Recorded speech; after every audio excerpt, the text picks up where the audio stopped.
morning, folks. Welcome back to Ferrum Football First and 10. I'm your host, Gary Holden. With me, of course, head coach Cleive Adams. Good morning, Gary. Glad to be here again. It was a long season, wasn't it? Yes, it has been. Yeah, but we were just talking about this. It was a great season, and it could very easily have been, instead of finishing 6-4, it could have been a 8-2, 9-1 type season. You had a lot of close games right down the stretch, and I think you gave the fans their money's worth when they came to watch the games this year. Absolutely. I mean, we fought hard all year, not only on the field but off the field, and it's been an interesting year, and we've learned a ton about ourselves as a football program, and just look forward to building on that moving forward. Well, you guys have laid a great foundation. So many people are really excited about the direction the football program's going. You've only been here for 2 seasons and technically about a season and a half. That's with, right. With COVID last year, everything getting cut short and everything.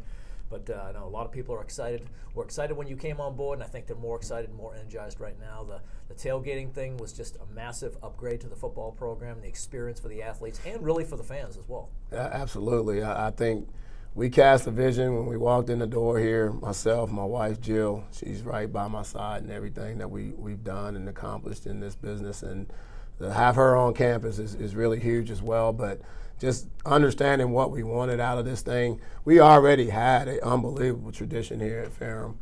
And when we came back on campus, we just wanted to enhance it a little bit, and with the new traditions with the Black Hat Walk and some of the things that we've implemented in this football program, I think that our young men are excited about it, our parents are excited about it, our alumni family are excited about it. We continue to stay excited about it and just look forward to things moving forward. Well, I think you guys have energized the campus when it comes to fall sports season. People look forward to coming to football games, and it was just a great experience being down there and everything. So Absolutely. Let's talk a little bit about last game of the season. You went down to Emory Henry, the Crooked Road Classic. Yep. It was the 6th annual Crooked Road Classic. I think I mentioned that wrong in the last show. This is the 6th one and everything. The Classic will probably go on hold for a while since That's right. Emory Henry is going to, they've moved to Division II status and everything. Do you think you'll play them somewhere down the road again? Anything's possible. I mean, we opened up with UVA Wise next year, the Division II school. I believe maybe in the same conference with those guys. So anything's possible moving forward. We're not going to close the door on that possibility. If the opportunity arises again to have a non-con game against a Division II program in and around our region, we'll definitely entertain it. So hopefully it's over for now, but not completely dead, and we may have some dust on the trophy, but maybe we'll have an opportunity to get back out there. And Things are never over. No, 100%. Yeah. So let's talk a little bit about the game. I know you guys lost the game 41-23, but it was a great game in the game, 23-17. Going in the third quarter, Emory Henry had a couple things go their way, scored 18 straight points, and jumped out to that 41-17 lead. You guys made it close at the end, scored another touchdown and everything. Were you pleased with the overall performance of your team? Well, I mean, to be honest with you, it's hard to be pleased when you lose a game, and obviously we went down there with the mindset that we were going to win the game, and we were good enough to win the game. And it's ironic that you mentioned the third quarter. And when I met with the coaching staff and I met with the young men, that's how I broke it down. We were down 6 in the third. And when I break down that game, and every football game has a crossroad point where you have to make a decision, and players have to make plays, coaches have to make sound decisions, and that dictates who's going to win and who's going to lose. We decided to defer to the second half. We enjoyed getting the ball first in the second half. They kicked off to us. We turned the ball over on downs. We punted it to them. I think our defense took them a 3 and out. They punted it back. We scored. At that point, the third series in the third quarter, we're down 6. We kicked the ball off to those guys, and they proceed to march down the field. I think we had a penalty, a late hit. Then we had a PI that shrinked the field up. And they punched it in at that particular point, and we did not recover. Had we been able to get them off the field in the fourth series of the third, this game could have been very, very interesting because the offense had a little bit of chemistry going there. We had had some ideas about what we wanted to do to attack them in the second half. But momentum is a very ticklish thing in a football game, and that fourth series of the third quarter was the moment. And we didn't rise to the moment; they did. But we pushed and fought. Our guys fought so hard, and that's the thing that I'm proud of. Losing the game is still tough for me to swallow, but my guys fought the entire time, and we didn't quit. Sure. Talk a little bit about your seniors. There's emotions that go into the final game of the year. They know it going in. This is their final game. There wasn't a playoff picture at the end of this and everything. That's right. Talk a little bit about maybe your conversations with and about the seniors after the game. That's always tough when you end a career with a loss. And walking off the field as head coach, I'm thinking to myself, how am I going to do justice to these guys? What am I going to say to these guys, these men, at the end of this game? And we just huddled there in the King Center and just addressed the positives about what we've accomplished. And I thank them for giving me an opportunity. These guys, when I was hired April 1st of 2020, they could have walked away from this football program and not really wanted to buy into the change and the new leadership. And they hung in there with me, and they've been a stable part of the change in direction with the football program and where we want to go. And I'm forever grateful and indebted to those guys for that. And I wanted to make that clear to those guys. And then I also want to make clear that I wasn't disappointed in them, and I appreciate everything that they've done and how hard they fought that day, and just try to lessen the blow a little bit because, like I said, we went down the road to win.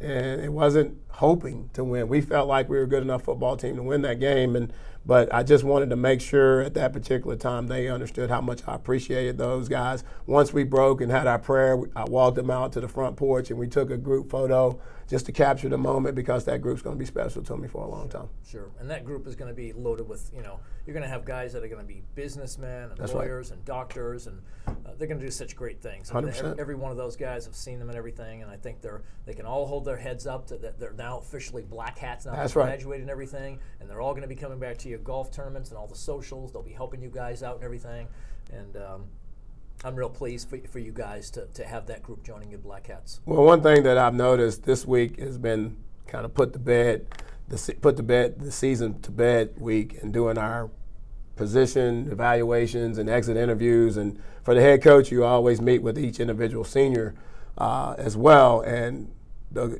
reoccurring theme that I've heard with all my seniors is that in the last year and a half, the meaning of being a black hat has changed for them dramatically because of the intensity that I've brought to this program about making sure that we understand the tradition behind Ferrum football. And they all mentioned that they understood it before, but now it's at a different level. I mean, we've had an alumni speak just about at every game before the game and address the team and talk to the team about their experience here and what being a black hat meant to them, what being a Ferrum graduate meant to them. And I think that it's really changed their thought process about our tradition and what it means to be a black hat. And that really warmed my heart because when I took the job, I wanted to make sure that moving forward, being a black hat, being back here on 40 West, all those things that are near and dear to my heart, I pass that over to our young men who come through this program. Coach, do you think part of that is attributed to the fact that you've got a couple of staff members who are black hats? You got Coach James, you got Sam Martin. These guys played here and everything. They've been part of this program. Bobby James has been part of this program for, 100 years? Oh, yeah, 100%. I'm joking, but 40 years? 40 plus. And, yeah, it makes a difference. Those guys have been re-energized, if you will, with me coming in and really just pushing it and making sure that it's a big part of our everyday life in this football program. Everything that we send out, every correspondence that we have with the young men, it's always a tradition like no other. Black hats, all the history and the tradition that Coach Norton built. I've really tried to make sure that not only our young men, but our community, our coaching staff understand how important that is. Well, Coach Norton passed a couple years ago, but I'm sure he is looking down with a big smile saying, "Job well done, Cleive," and I'll tell you, job well done as well. I appreciate it. All right. Let's talk a little bit about you got the all-conference procedures is starting right now. We'll know in the next week or so how many guys make the all-conference team. You anticipate a lot of guys will be on it this year? I hope so. I believe in my heart that we sent a message to the league about our talent here and our willingness to put work in and go out every Saturday afternoon and put a good product on the field. I really believe that we should get our share in terms of postseason awards.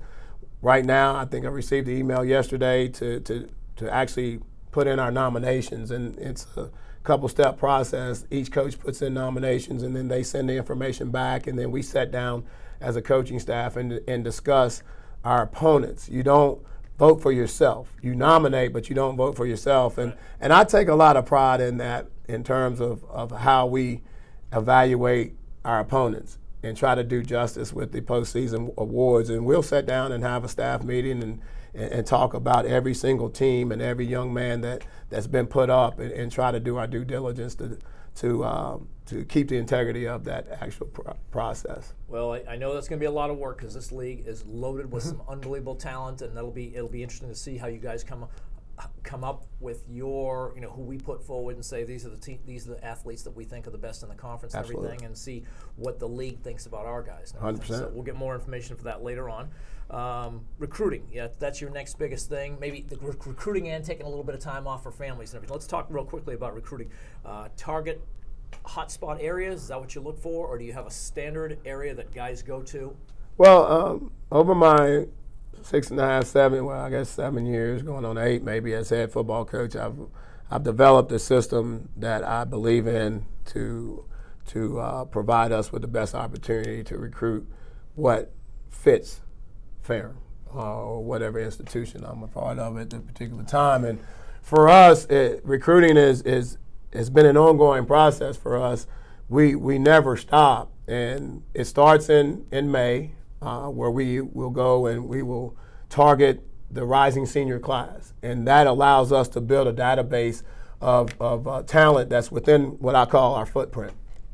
And our footprint here at Ferrum is basically the state of Virginia down to a section of North Carolina, and then we have a tip in South Carolina that we're going to turn the soil over as well. So we'll start there in May, and then that whole entire year from that point moving forward, we're emailing, we're text messaging, we're keeping the contact, what I call touches, going throughout the summer, whether it's inviting to prospect camp, things of that nature. And then once we get into the traditional football season, we have my recruiting coordinator, Coach Rasan Ellis, does an unbelievable job. He will generate a call list for each coach, and you have a new call list every week, starting right after training camp. And basically, we're reaching out to our footprint, and we're inviting them to games. And we accumulated over right around 150 game day visits in our 5 games. And so moving forward, as we finish up the season, our focus will be on the young men and the families that actually came to a game. And we're going to invite those guys to come and do another on-campus visit in the month of December. We have, I think, 3 weekends that we have open going into Christmas break to really get in ahead of our game day visit talent. Now, it won't be exclusive to those guys, but those guys will be our focus. In fact, we'll hit the road Monday and Tuesday of next week, and we're going to strategically go visit those young men who actually came to games. Nice. And the philosophy there is to try to get early touches and try to create an early decision in terms of looking at our football program. And then we'll change gears into the first of the year and have our recruiting weekends moving forward in hopes that we can hit our target number of visits on campus going into mid-February. And then we'll go back out and we'll touch our key recruits and try to close the deal at that particular point. But right now, for us, it's just all about contact, what I call touches.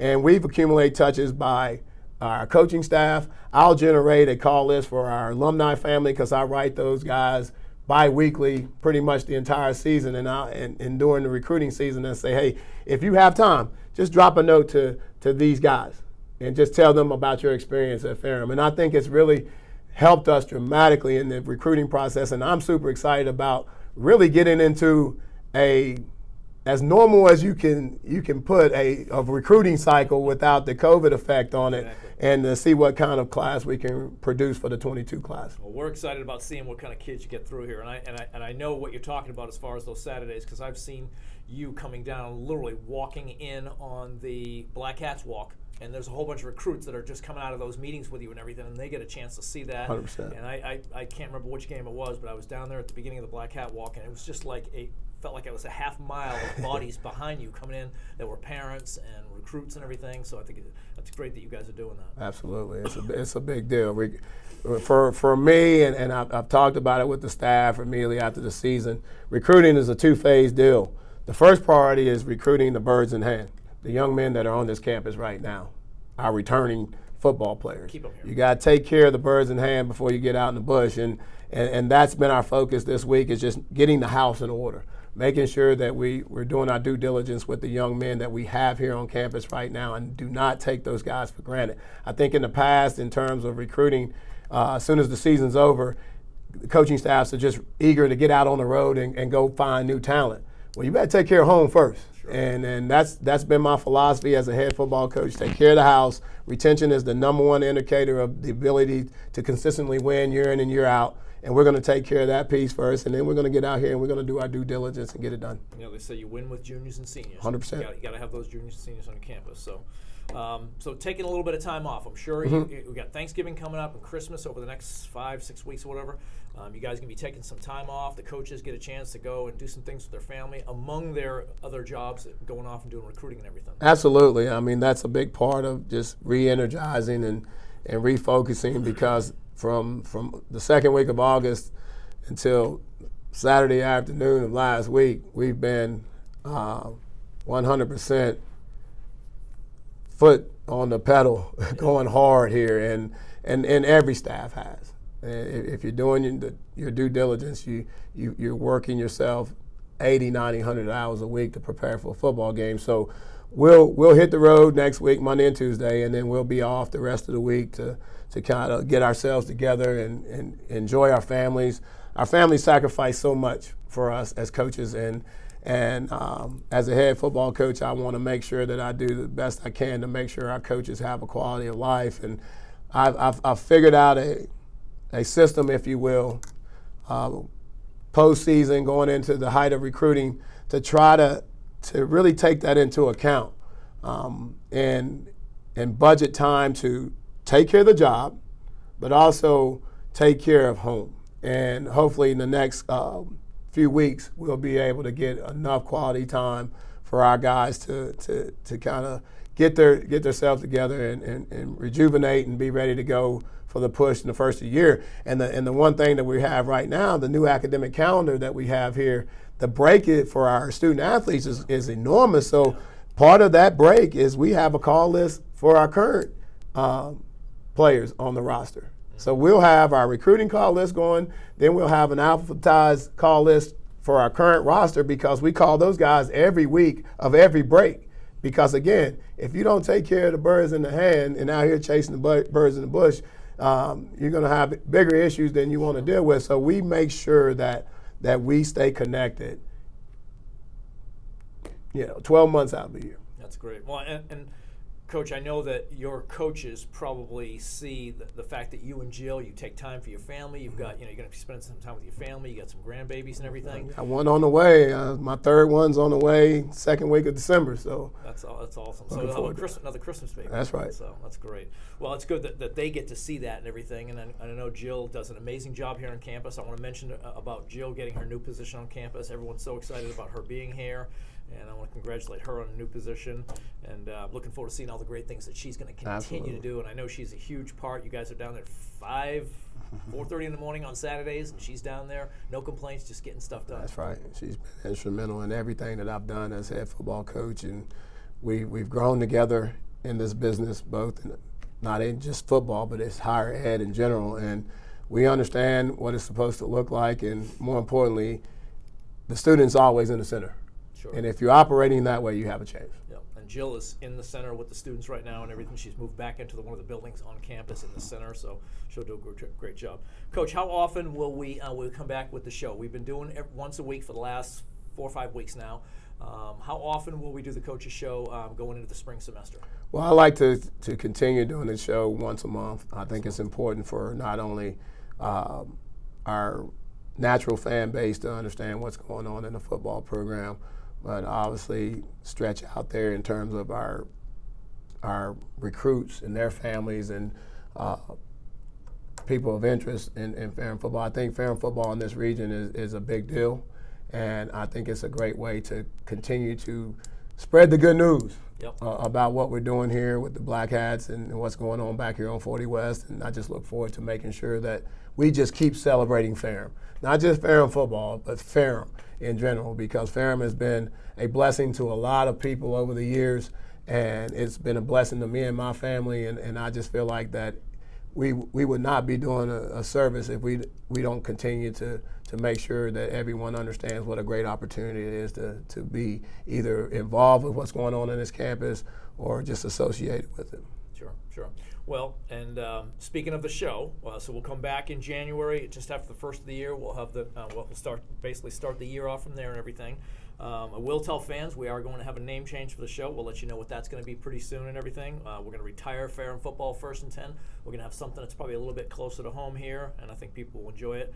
But Cleive, thank you so much for coming on this whole season. I know I want to give a shout out to Taylor Chitwood, who are my former assistant SID. He's down at Charleston Southern now. Started the show up this year and everything, Absolutely. and then he left and took that position at Division I school. It's a great opportunity for him. So thank you, Taylor Chitwood, for starting the show up and getting it going and everything.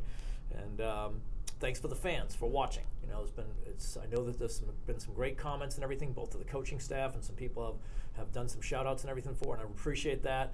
And we will see everyone back here in January after the first of the year. Coach, thanks again for being here. Absolutely. Hope you enjoy your time with your family over the break. I'm going to do everything in my power to do so, and I appreciate all you guys do, and I just want to give a shout out to my coaching staff for working so hard this year and putting up with me and just doing everything that they can do to make Ferrum football the best experiences that best experience possible for our student athletes. And they do a great job in everything that we need. It doesn't matter if it's Scott McConnell, Sam Martin, J.D. Shaw. They all come through when we ask them for things and everything, and we're on top of things, and that makes our job easier to help you guys out and everything. Absolutely, 100%. All right, well, Coach, thanks again. Happy holidays. Fans, thank you for being here. Have a great holiday season. We'll see you in January.